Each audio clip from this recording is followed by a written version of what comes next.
I was always a hand cream user, so keep my hands soft as best I could and protect my hands. And doing the olive oil thing to light the barbecue grill, the olive oil seemed to really work with the grease. And what I eliminated is using harsh chemicals on my hands.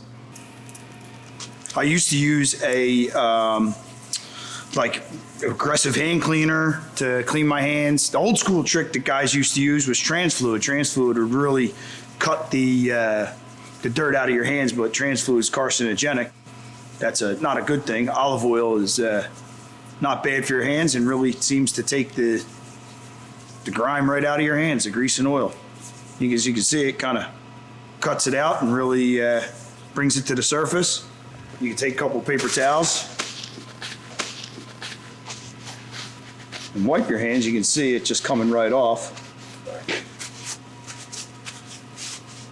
And then if you want to get that oily stuff off your hands from the olive oil, just put a little bit of Dawn on your hands and rub that in. And you basically don't even need any of the pumice soap. Right now I won't even use it because all I'm doing is moving the cars out and I won't have any oil prints or grease prints on the customer's cars. And then your hands are pretty clean.